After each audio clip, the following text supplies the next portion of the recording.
which darted through that figure. And I thought it was, to me, it sounded McCartney-esque. Well, he's a pretty influential kind of person. Well, I mean, damn it, the Beatles sure. Giant influence for me, them and the Kinks and Small Faces and a lot of those kind of mid 60s, late 60s British beat groups. But I had more in mind Bach, mm-hmm. and also there's a program in England. I can't remember what it was called. It was like a sort of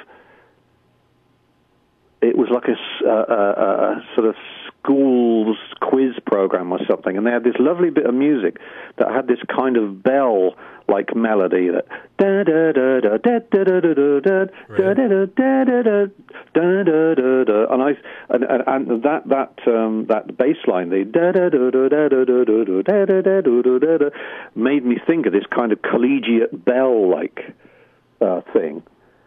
So, the Mayor of Simpleton really started to take shape because we had the kind of Don't Fear the Reaper outtake guitar. Right. We had this kind of collegiate sounding. That's what it sounded like to me, like a bell tower in a university or something, peeling away, playing that bass line, the da da da da da da da da da da, and the whole tune started to come into focus. Yeah, it's the Mayor of Simpleton, and he's okay that he's not got, because I left school with no bits of paper in any way.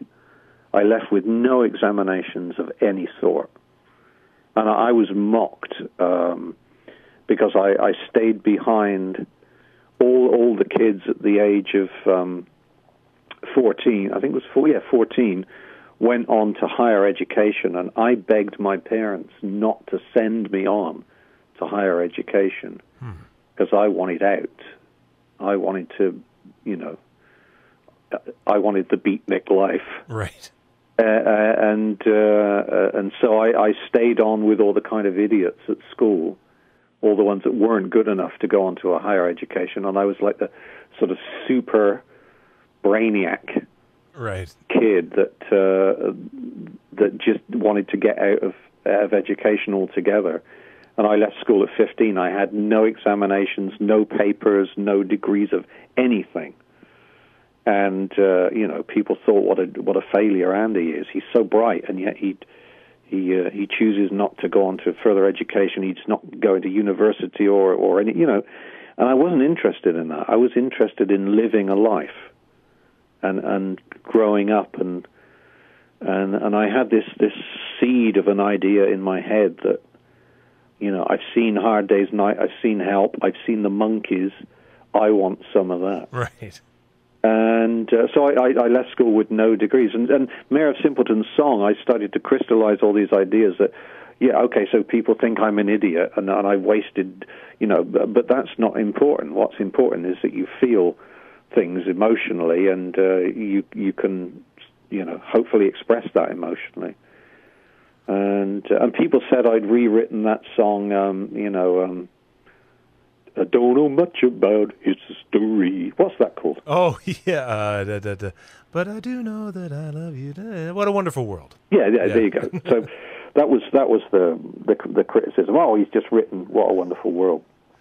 But to me, I was writing, it was autobiographical, Now, you said before you didn't like videos. However, that was a very enjoyable video, I thought. It's okay. Oh, come on. It's okay. It's not. We have a sad history with videos. I used to go to Virgin, and there was a woman that ran the video department, detestable hag, who I would take her these reams of drawings and things about what I wanted for videos for particular songs. And without fail, she would turn down every one of those ideas. Only months or years later for other people to do those very ideas and get awards for them. I was so angry that after a while I just kind of gave up. But I can't remember who can't even remember the name of the video director. That's how despised videos became in my mind,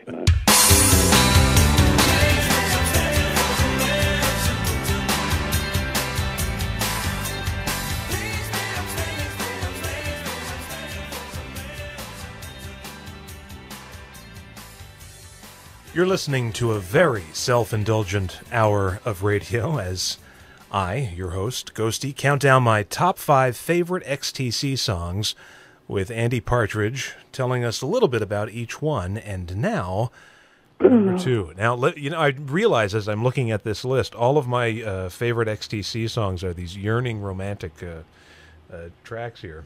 Hang on, before you say what it is, I'm going to have to do one of those kind of chords that might suggest... Yeah, it's a build-up chord if ever I heard one. At number 2, yeah, You're the Wish You Are I Had. Ah.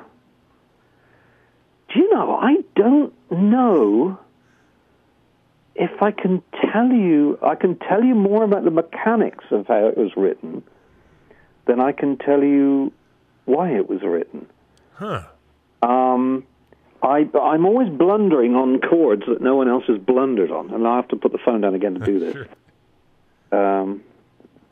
Let me find a plectrum, a government-approved plectrum. In the early days, I used to use collar stiffeners or cut-up detergent bottles for plectrums. They made pretty good plectrums, and you could get a whole, year's worth of plectrums out of one detergent bottle. I think McCartney now has some sort of fake fingernail. You're joking. I'm not joking at all. I actually stole one of his plectrums. Did you? Yeah, he was in there with Ringo doing the appalling soundtrack to the appalling film Give My Regards to Broad Street. and we were in there. What were we mixing in there? I think it was some Mummer stuff. Would it have been Mummer? Anyway, we were in one studio in Air, and they were down the corridor. And they used to be jamming away endlessly all afternoon, and then they'd finish up at about 6 o'clock and go home. And I said to Colin, "Do you want to go in there and have a look round?" They've all gone home, So we went in, and there was Ringo's drum kit with a custom-made red and cream semicircular leather cushion with Ringo embroidered on it. And that was lead in his bass drum. That was very impressive. Sure. I thought, wow, that's tacky as hell, but that's expensive, that piece of tack. And he had a pair of sticks led on his snare drum that he'd obviously been playing with because they were all battered about. Right. I thought, I've got to steal these sticks. I don't normally steal things. I think that's morally wrong, but I got overcome with Beatle thing. Right. So I found an equally mismatched pair in his massive bag of sticks. And I messed them up with a coin and then placed them back on the snare. And I took the mismatched pair he'd been playing with, stuck them in my back pocket. And then we went over to McCartney's bass amp, and there was a huge pile of these big white triangular plectrums. What's the plural? Plectra? Yeah, sure. Yeah. Sounds like a metal band, but go ahead. Yeah, Plectra. So he had so many of them, that Colin and I had one each. But I've since lost the bloody things. Well, I've still got the drumsticks, so. But no, I've blundered on a chord that I thought no one else had discovered, and I don't think they have. You play an open G shape, which is this. You got that? Mm-hmm. Okay, but you play it right up here on the C. I thought, wow, I blundered onto this chord that no one else has ever used. And it was... and you can hear the basis of the song. Sure. And I decided to put a very kind of triangular melody with it. Yep. The intervals are a bit rubby, because I like that. That thrills me. I think as a baby, I was scared by hearing... Oh, who was that band that did Standing on the King Brothers, Standing on the Corner, I think it was called. It had a great orchestral little riff that I thought was so triangular. And it was great. And so I have a love of the triangular riff. So I came up with this, I thought was a real triangular melody to put with that chord. And basically most of the chords in that are sliding that open G shape up on C, sliding that around and, in different positions. And then it launches into an incredibly catchy chorus. Yeah.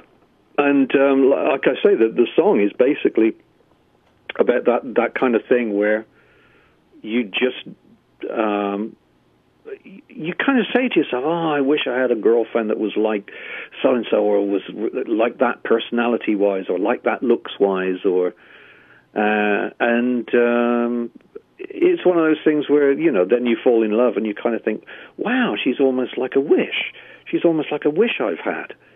I found somebody that's like, I'd be alone in my bedroom thinking, wow, I wish I could find a girl that was, had hair like that, or a face like that, or was like that sort of personality, or really, really happy, or really jolly. And then you find somebody like that and you think, wow, it's almost as if I conjured them up. I've made this wish into a solid flesh. And it's a real optimistic kind of happy song. Didn't know what to do in the middle section, so I think I just played guitar, any gibberish into an echo machine, and then moved the speed of the echo machine around, so it's made this sort of psychedelic garble. So that there is no kind of guitar solo as such. It's just a lot of moving speed echo noise. It made a sort of a joyous cacophony, psychedelic gibber.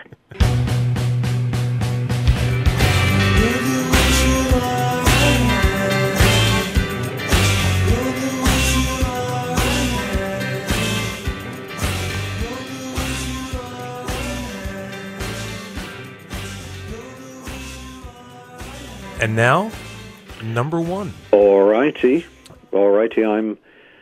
Let me summon my manservant to oil me up in celebration. All right, so what is it? Okay, the number one. Go on. Favorite XTC Whip it on song. me. Here it is. Easter Theater. All-time favorite. That's funny you should say that. I think that's probably my number one as well. All right. It shouldn't be. There's lots of others I should pick, for personal reasons. But Easter Theater, I think, nails down a lot of things for me, and it exorcises a lot of ghosts for me. A lot of ghosts in the shape of, oh my God, I'll never be as good as anything the Beatles did, or oh my God, I'll never be as good as anything that the Beach Boys did, or the Kinks, or whoever, you name them. Right. Your heroes, basically. And I think one of the driving forces when you're an artist of any description, whether you write books or make sculptures or make music, one of the driving forces is you have to kill your heroes. Not actually, right. And not, I'm not in a Chapman-esque way, right. But I mean in an artistic way. You have to feel truthfully in your heart of hearts that you have made a work of art that can stand comparison with your own heroes. And so, in this kind of ancient Greek mythology way, you've kind of killed them, and you can then, okay, now give me your skin to wear. This skin that you were wearing, which you probably took from whoever influenced you, and in the case of somebody like the Beatles, it might have been Elvis or, Buddy Holly. Yeah, somebody like that, and they were wearing the Buddy Holly skin for a while. Then I get to feel finally in my songwriting life that I wrote something that I got to kill my heroes, and I could wear the skin that they had on, the second-hand Buddy Holly stinking skin. No, it's, you know what I mean. Sure. It's like that Greek mythology kind of thing where you're exorcising this feeling that you'll never be as good as the father, the hero, the people that raised you in that artistic tradition, And I think I actually did it with Easter Theater. I think I got as good as anybody in the pop world that I idolized as a younger person. As a young man, I heard, well, God, how old was I? Just pretty much a kid when I heard Strawberry Fields Forever, and I couldn't figure out how you made music that wonderful. I wouldn't even have known how to have started.